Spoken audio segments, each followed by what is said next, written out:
আসসালামু আলাইকুম। আমি কিঙ্কর আহসান, প্যাশন টু পরিচয় এই আয়োজনে আপনাদের সাথে আছি সঞ্চালক হিসাবে। এবং আপনারা জানেন আমরা প্রতিটা পর্বেই কারো না কারোর সাথে আড্ডা দেওয়ার চেষ্টা করি, যারা প্যাশন থেকে কাজ করে নিজেদের আলাদা পরিচয় তৈরি করার চেষ্টা করে।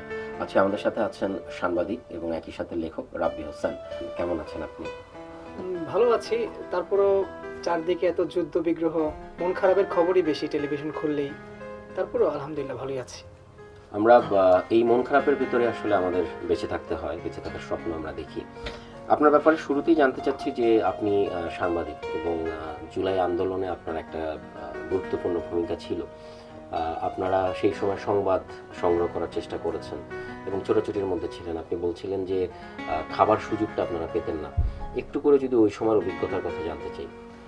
ধন্যবাদ আপনাকে। প্রথমেই যেহেতু জানতে চেয়েছেন যে জুলাই আগস্টের যে আন্দোলনের এই চিত্রটা এখন আসলে মনে করতে চাই না। অনেক সময় এত বীভৎস একটা দৃশ্য ছিল, চোখের সামনে ছাত্ররা মারা যাচ্ছে, জনতা মারা যাচ্ছে, কখন আমরাই সংবাদের খবরে চলে যাই সেই ভয়টাও ছিল। তারপর যেহেতু আমরা গণমাধ্যম কর্মী, সাংবাদিকতা করছি, বাংলাদেশের কথা বলছি, বাংলাদেশের মানুষের কথা বলছি, আমরা সিদ্ধান্ত নিয়েছিলাম যে এই আন্দোলনে সংবাদ আমরা প্রচার করব, সেটা জীবনের ঝুঁকি থাকবে, তারপরও আমরা প্রচার করতে হবে। সাধারণত মধ্যবিত্ত পরিবারগুলোতে দেখা যায় যে ডাক্তার, ইঞ্জিনিয়ার হওয়া, সরকারি চাকরি করা, এই ব্যাপারগুলোকে প্রাধান্য দেওয়া হয়।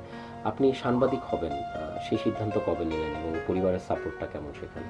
হ্যাঁ, সাংবাদিক হবে এটা আসলে কঠিন সিদ্ধান্ত, যে একটা জীবনের, কারণ এই পেশাটাই অনেক কঠিন, এটা একটা লাইফ স্টাইল।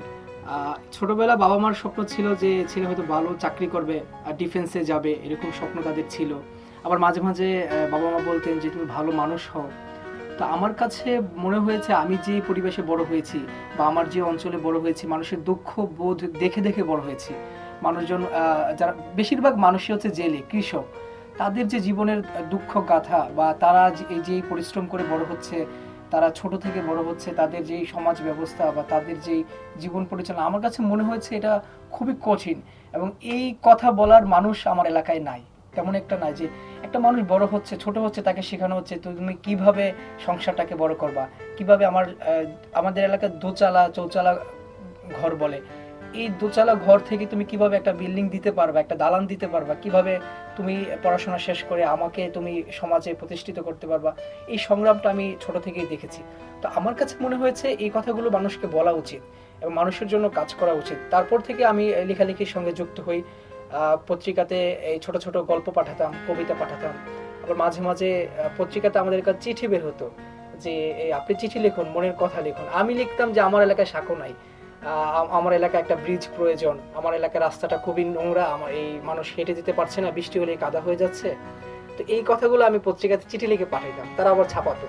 তো আমার কাছে মনে হয়েছে এগুলো যদি পরিপূর্ণ সংবাদ হয় তাহলে মন্দ হয় না, বা মানুষের জন্য আরো ভালো কিভাবে লেখা যায়। এরপরে আসলে এই সাংবাদিকতায় যুক্ত হওয়া, ইউনিভার্সিটির শুরু থেকেই আমি সাংবাদিকতায় পরিপূর্ণভাবে মূলধারার গণমাধ্যমে যুক্ত হয়েছি। এরপর থেকেই এই সাংবাদিকতার সাথে মানে ওতপ্রোতভাবে জড়িত হয়ে যাওয়া আর কি। আপনার লেখালেখির জীবনও খুব সমৃদ্ধ একটা জীবন। একটু জানতে চাচ্ছিলাম যে এখন অবধি আপনার কতটি বই প্রকাশিত হয়েছে এবং লেখালেখিতে কিভাবে এলেন? লেখালেখিতে আমি একেবারেই তরুণ, সবে শুরু করেছি। এখন 4টা উপন্যাস লিখেছি। আমার কাছে মনে হয়েছে এক জীবনে মানুষের বড় পাওয়া হচ্ছে মানুষ। যদি উপন্যাসগুলোর নাম।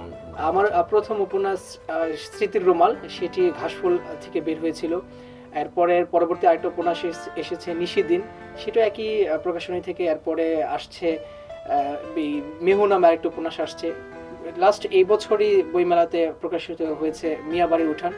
এবং বলা হয় যে লেখকরা আমাদের এক একটা বিচ্ছিন্ন দ্বীপের মতন এবং এখানে এসে বন্ধু হয় না। তো জানতে চাচ্ছিলাম আপনার লেখক জীবনে লেখক সহকর্মী বা বন্ধু কি আপনার হয়েছে? যদি হয়ে থাকে তাদের নাম যদি একটু জানতে চাই। আপনি এইটা ঠিকই বলেছেন যে লেখকদের আসলে বন্ধু কম হয়। একটা কথা আমি প্রায় শুনি বা আমি নিজেও বলি যে যারা দুষ্ট লোক তারা একসাথে থাকে, তারা ডাক দিলে মনে হয় যে সবাই একসাথে হয়ে যায়। কিন্তু যারা ভালো মানুষ, প্রত্যেকটা লেখকই তাদের ভেতরে একটা ভালো মানুষ রয়েছে, কারণ তারা যদি ভালো মানুষ না হয় তারা ভালো লিখতে পারবে না। তা আমার কাছে মনে হয় ভালো মানুষগুলো আলাদা আলাদা, বিচ্ছিন্ন বিচ্ছিন্ন, তারপরও কখনো না কখনো এই মানুষগুলো এক হয়ে যায়, কখনো না কখনো মানুষগুলো একসাথে থাকতে চায়। কিছু কিছু মানুষ আবার একসাথে হয়ে যায়। আমারও এরকম এই লেখালেখির জগতে এসে বন্ধু হয়েছে, অনেক অপরিচিত ছিল তারা এসেছেন, তাদের সঙ্গে সম্পর্ক তৈরি হয়েছে। আমি যদি একজনের নাম বলি, মানজুলুল হক আছেন, নাইদা হাসান আছেন, আরও রয়েছেন। আপনার সঙ্গে আমার পরিচয়টা লেখালেখি দিয়ে, আপনি একজন সমৃদ্ধ রাইটার। তো আমার মনে হয় যারা লেখক তারা যদি এক থাকে, এই সমাজটা আসলে পরিবর্তন হয়ে যাবে, এই সমাজের গল্পটা পরিবর্তন হয়ে যায়। আমরা যখন একটা গল্প লিখি তখন আমাদের আমাদের মনোজগতের যে প্রভাবটা সৃষ্টি হয়, আমরা অনেক কিছু তো চিন্তা করি যে আমি আমার সমাজটাকে আমার লেখালেখির মাধ্যমে পাল্টাই দিব, বা অনেকে হয় হয়তো অনেক সমাজ হয়তো পরিবর্তন হয়। আপনি অনেক দেশে ঘুরেছেন, আপনি নিজে সবসময় আমরা দেখি বা আপনি বলেছেন অনেক দেশে এই লেখালেখি যারা করে লেখকদের আলাদা এক ধরনের রেসপেক্ট দেয়, আলাদা এক ধরনের সমাজ থাকে, কারণ তারা সব এক। কিন্তু আমাদের দেশে আমার কাছে মনে হয়েছে তরুণ হিসেবে আমরা কেন যেন এক হতে পারছি না। এই কেন শব্দটাকে আমাদের ভাঙতে হবে, আমাদের মনে হয় আরো এক হয়ে যাওয়া উচিত এবং লেখালেখিটাকে বড় করা উচিত, মানুষের জন্য বড় করা উচিত এবং নিজেদের জন্য বড় করা উচিত। একটা বলা হয় যে আপনি যদি পৃথিবীর বড় বড় বিপ্লবগুলোর দিকে তাকান, সেখানে লেখকদের ভূমিকা অনেক বড়, এবং পৃথিবীর উন্নত দেশগুলোতে লেখকরা অনেক জরুরি। বলা হয় তারা তারকা নন, তারা মহাতারকা।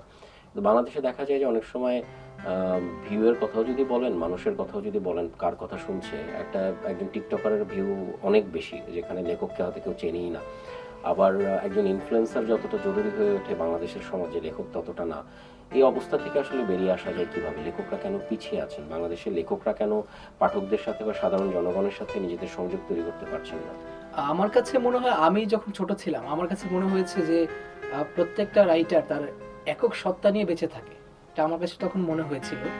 আপনি যেটা বলছেন যে বিভিন্ন দেশের লেখকদের আলাদা যেই কদর থাকে, মানে তাদের নিয়ে কথা বলে, আপনার কাছে নিশ্চয়ই এটা আপনি নিজেও গ্রহণযোগ্যতা দিবেন বা আপনি নিজেকে সায় দিবেন যে একটা সমাজ বেঁচে থাকে, সেই সমাজে কি পরিমাণ মানে কত ভালো রাইটার রয়েছে বা কত ভালো লেখক রয়েছে, কারণ তাদের লেখালেখির মাধ্যমে এই সমাজটা পরিবর্তন হয়। একদম শেষ প্রশ্নে আসবো, সেটা হচ্ছে আপনার সাংবাদিক হিসাবে, লেখক হিসাবে আপনার ভবিষ্যৎ পরিকল্পনা কি? এবং আমি জানি যে আপনি কিছুদিন আগে স্ক্রিপ্ট রাইটার হিসাবে একটা কাজ শুরু করেছেন, তবুও মন নামে একটা নাটকের স্ক্রিপ্ট লিখেছেন। তো সেই জায়গা থেকে একটু জানতে চাই যে আপনার ভবিষ্যৎ পরিকল্পনাটা কি? 10 বছর পরে রাব্বি হোসেন তার নিজেকে কোথায় দেখে? এটা বলা খুবই কঠিন, মানুষের ভবিষ্যৎ সৃষ্টিকর্তা নির্ধারণ করে দেয়। তারপরও আমাদের মনে কিছু প্রত্যাশার জায়গা থাকে যে আমরা 10 বছর পরে এই জায়গা করতে চাই। আমার কাছে মনে হয় 10 বছর পরে আমি নিজেকে রাব্বি হোসেন নামেই দেখতে চাই, যে মানুষ যাতে রাব্বি হোসেন নামে কাউকে চিনে। আমাকে এখন অনেক কেউই চিনে না, আমি মনে করি কেউই চিনে না, শুধু আমি আমাকে চিনি কখন, যখন আমি আয়নার সামনে দাঁড়াই যে আমি রাব্বি হোসেন। আমি মনে করি 10 বছর পরে মানুষ যাতে বুঝে যে এটা রাব্বি হোসেন। আমার লেখালেখির কাজ আমি চালিয়ে যাব। নাটকে সবেমাত্র শুরু করেছি, স্ক্রিপ্ট রাইটার হিসেবে কাজ করা শুরু করেছি। চেষ্টা করছি মানুষের জন্য কাজ করা, মানুষের গল্পগুলো বলার, কারণ যেহেতু আমার ভেতরে গল্প আছে, আমি যাতে গল্পটা মানুষের কাছে বইয়ের পাতায় হোক আর টেলিভিশনের স্ক্রিনে হোক আর আমার এই ছোট্ট ক্ষুদ্র ফোনে হোক, মানুষের কাছে পৌঁছে দেওয়ার কাজটাই আসলে আমি করতে চেয়েছি, ছোট থেকে এখন পর্যন্ত করছি। 10 বছর পরে আমি এইটাই চাই যে মানুষ আমাকে না দেখে চিনুক যে এটাই রাব্বি হোসেন, এবং আমি মরে গেলে মানুষ অন্তত বলুক যে আমাদের একজন রাব্বি হোসেন ছিল। আমরাও সেই আশাবাদ ব্যক্ত করলাম, সবাই বলুক যে আমাদের একজন রাব্বি হোসেন ছিল। এবং আমরা চাই আপনার কাজের পরিধি আরও ছড়িয়ে যাক, এবং সাংবাদিক হিসাবে, সেই সাথে স্ক্রিপ্ট রাইটার যদি বলি, লেখক বলি, প্রত্যেকটা পরিচয়ের জায়গা থেকে আপনি আরও শক্তিশালী হয়ে উঠুন এবং মানুষের প্রিয় হয়ে উঠুন।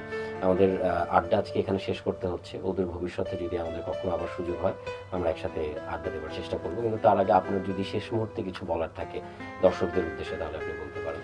দর্শকদের উদ্দেশ্যে বলার আগে আপনাকে ধন্যবাদ দিতে চাই যে এত সুন্দর আয়োজনের জন্য, এবং এই আয়োজনের সঙ্গে যারা সম্পৃক্ত ছিলেন সকলকে ধন্যবাদ দিতে চাই।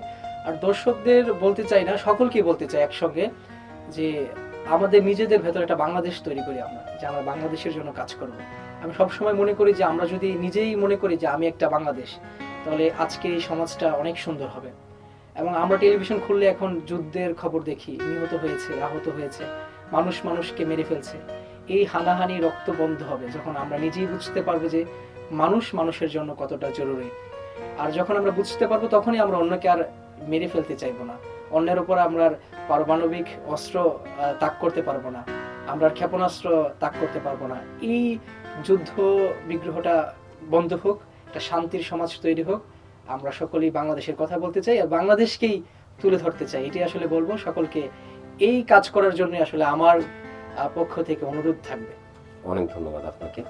আমরা এতক্ষণ কথা বলছিলাম লেখক সাংবাদিক রাব্বি হোসেনের সাথে, এবং তিনি খুব দারুণ একটি কথা বলেছেন যে আসুন আমরা যুদ্ধ নয় শান্তির জীবন কামনা করি, এবং সেই সাথে নিজের দেশকে ভালোবাসি, নিজের ভেতর যেন একটা বাংলাদেশ আমরা গড়ে তুলতে পারি। লেখক সাংবাদিক রাব্বি হোসেনের জীবনের যত ইচ্ছা যত স্বপ্ন সব পূরণ হোক, এবং তিনি আমাদের এখন যেমন কাজ করে যাচ্ছেন তেমন করে তিনি আমাদের অনুপ্রেরণা দিয়ে যাবেন সবসময়।